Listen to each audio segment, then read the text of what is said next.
Smartphone ইন্ডাস্ট্রিতে প্রতিনিয়তই নতুন স্মার্টফোন কিন্তু লঞ্চ হয়ে আসছে। আর আপনারা জানেন এই মুহূর্তে অর্থাৎ 2026 সালে এসে স্মার্টফোনের দাম কি ভাড়া বেড়েছে। কারণটা আসলে এই সময়ে এসে সকলেই জানেন মেমোরি এবং চিপসেটের অস্থিতিশীলতার কারণে কিন্তু টেক ওয়ার্ল্ডের পরিস্থিতি বর্তমানে বেশ জটিল। তাই বর্তমানের এই সময়ে এসে বাজেট ফ্রেন্ডলি স্মার্টফোনের যে গ্যাপটা রয়েছে মানে নাথিং এখানে কিন্তু ভালোই দুইটা সিদ্ধান্ত নিয়েছে। আমি বলবো প্রথম সিদ্ধান্ত, তারা এই বছরে কোনো ফ্ল্যাগশিপে স্মার্টফোন লঞ্চ করবে না। দ্বিতীয় সিদ্ধান্ত হচ্ছে সিএমএ ফোন, যেটা আমরাকে বাজেট ফ্রেন্ডলি স্মার্টফোন হিসেবে দেখে থাকি, তারও কোনো স্মার্টফোন লঞ্চ করবে না। কারণ ভালোই জানেন এই দামে যদি সিএমএ ফোন লঞ্চ করে প্রাইসটা কি লেভেল বেড়ে যাবে।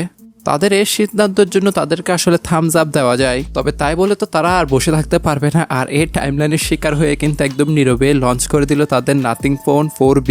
নামটাকে যেটা অদ্ভুত না? আচ্ছা যাই হোক, টুকিটাকি ভালো মন্দ সবকিছুই জানানোর চেষ্টা করবো। আর নতুন হলে চ্যানেলটি সাবস্ক্রাইব করতে ভুলবেন না। সবকিছুই করেছেন, জাস্ট চ্যানেলটি সাবস্ক্রাইবটা করেন না আপনারা। আর ভিডিওতে লাইক দিয়ে ভিডিওটি শুরু করা যায়। ফেসবুক পেজ থেকে দেখে থাকলে বরাবরের মতন এবারও লাইক, কমেন্ট, ফলো এবং শেয়ার দিতে ভুলবেন না। অন্যদিকে স্মার্টফোনটি ফার্স্ট লুকে আপনার যে নাথিং ফোন 4 রয়েছে ওই মডেলের একটি কাট ডাউন ভার্সন কিংবা আপনার সিএমএফ সিরিজের যে রিফাইন ভার্সন রয়েছে ওইটাকেও সেম বলতে পারেন। ব্যাকে দেখতেই পারছেন তাদের যে সাইন আপ কিংবা সিগনেচারটা রয়েছে আর কি নাথিং এর, মানে গ্লিপ লাইটিং ইন্টারফেস। এখানে কিন্তু এবারে 5টা লাইট দেখতে পারবেন।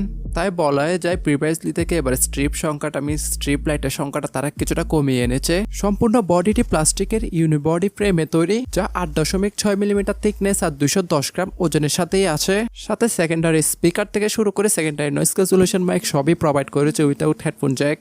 ওভারঅল ডিজাইন কম্পোনেন্টটা আপনার কেমন লেগেছে আপনি জানাতে ভুলবেন না। অন্যদিকে তারা আইপি রেটিং এর বেলায় সবসময় কিছুটা পিছিয়ে থাকে, এ তো আপনি IP64 এর রেটিংই পাবেন। ডিসপ্লের বেলায় কি বলবেন, আহামরি যে অনেকটাই পাঞ্চি কিংবা ক্রিস্পি ডিসপ্লে তারা প্রোভাইড করে না। এর ফ্রন্টে আমরা দেখতে পারবো 6.77 ইঞ্চি মাপের ফুল এইচডি প্লাস রেজুলেশন একটি অ্যামোলেড ডিসপ্লে, যাতে 120 হার্জ ফাস্ট রিফ্রেশ রেট থেকে শুরু করে 2000 নিটস এর পিক ব্রাইটনেস সহ 480 হার্জ এর PWM গেমিং ফিউচারটাও পাবেন। আসলে নাথিং এর ডিসপ্লেগুলো কাদের জন্য জানেন, যারা মানে মোবাইল চালাতে চালাতে একদম চোখ নষ্ট হয়ে যাচ্ছে তাদের জন্য।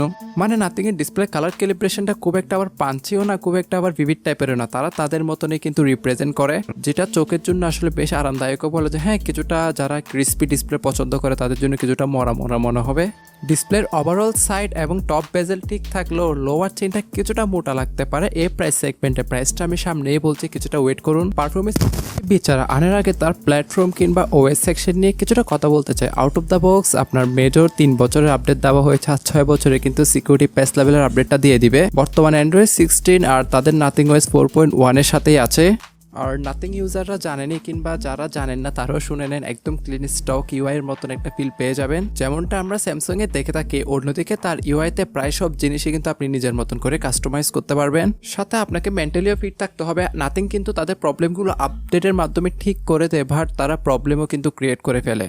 অ্যাসোসিয়েশন বলার আগে কিছুটা মাথা ব্যথা ক্রিয়েট হয়ে যাবে প্রাইসটা শোনার পর। গ্লোবাল ভাবে আমরা 8128 আর ইন্ডিয়ান ভেরিয়েন্টে আমরা 8256 এই দুটা র্যাম ভেরিয়েন্টে অ্যাভেলেবেল দেখতে পারবো। তবে দেশের বাজারে ইন্ডিয়ান ভেরিয়েন্ট আসার সম্ভাবনাই বেশি কিংবা পাওয়ার সম্ভাবনা। LPDDR4X র্যাম আর UFS 2.2 এর স্টোরেজ টাইপ UFS এর ক্ষেত্রেও ভালো ইনক্রিজ করতে পারছে না। ফর দ্যাট রিজন প্রাইসটা কিন্তু অনেক বেশি বেড়ে যাবে। তারা জানে প্রাইস বেড়ে গেলে কিন্তু স্মার্টফোনগুলো কেউ নিবে না। আর এটি দেশের বাজারে 45 থেকে শুরু করে 50,000 টাকার মধ্যে আনঅফিসিয়াল ভাবেই দেখতে পাবো আমরা। এখন অ্যাজ এ ইউজার এই প্রাইস পয়েন্টের মধ্যে আপনারা কি আশা করেন? স্ন্যাপড্রাগনের 8 সিরিজের চিপসেট নাকি 7 সিরিজের? এই সময় এসে আসলে ব্যাপারটা কিছুটা ঘুরে দাঁড়িয়েছে। ব্যাপারটা এটা না যে কত ভালো চিপসেট আমি কেন পাচ্ছি, ব্যাপার এটা হয়ে গেল তো মোটামুটি ভালো একটা চিপসেট দিয়েছে, তো যেখানে আমরা দেখতে পারবো স্ন্যাপড্রাগনের 6 Gen 4, যেটা 4 RAM নটের উপর তৈরি একটা করে একটি প্রসেসর। আর এর সম্পর্কে জানেনি খুব একটা বেশি বলতে হবে না, নট ফর গেমিং। যারা ক্যাজুয়াল টাইপ ইউজার কিংবা normal day by day multitasking user রয়েছেন তাদেরকে এটা মোটামুটি সন্তুষ্টের কাতারে রাখবে। আসলে যে প্রসেসর প্লাস যে প্রাইস পয়েন্টের সাথে এসেছে ওটাকে আসলে ব্যালেন্সের কাতারে ধরা যাচ্ছে না। বাকিটা স্বাধীন দেশে স্বাধীন পিপল, আমরা আপনাদেরও কিন্তু ভালো মন্দ বোঝার ক্ষমতা রয়েছে। ক্যামেরা কোয়ালিটির কথা উঠলে এখানে নাথিং এর ক্যামেরা কোয়ালিটি দেখতেই পাচ্ছেন আমার খুব একটা ভালো না আর খুব একটা ডিসেন্টও না, মানে যাকে একদমই অ্যাভারেজ কাতারে রাখা যায় বলতে পারেন। প্রাইমারিতে 50 মেগাপিক্সেলের ওআইএস যুক্ত মেন সেন্সর, দেন সেকেন্ডারিতে 8 মেগাপিক্সেল একটা আলট্রা ওয়াইড। আসলে এই ক্যামেরা কোয়ালিটি মোটামুটি ভালোই ধরা যায়, কারণ 50,000 টাকার উপরেই বর্তমানে পাবেন যে আলট্রা ওয়াইড সেন্সরটাকে। সেলফি ক্যামেরা হিসেবে তারা ইউজ করেছেন 16 মেগাপিক্সেল একটি সেন্ট্রাল পাঞ্চুয়াল সেলফি ক্যামেরা। ভালো ব্যাপার কি জানেন, রেডমির একটা স্মার্টফোন রয়েছে, তার নাম বললাম না আর কি, যেটা আপনাকে অলমোস্ট সেম প্রাইস পয়েন্টে এসে ফুল এইচডি প্লাসে ভিডিওগুলো রেকর্ডিং করতে দেয়, বাট এখানে আপনি 4K তে 30 FPS এর অপশনটা পাবেন।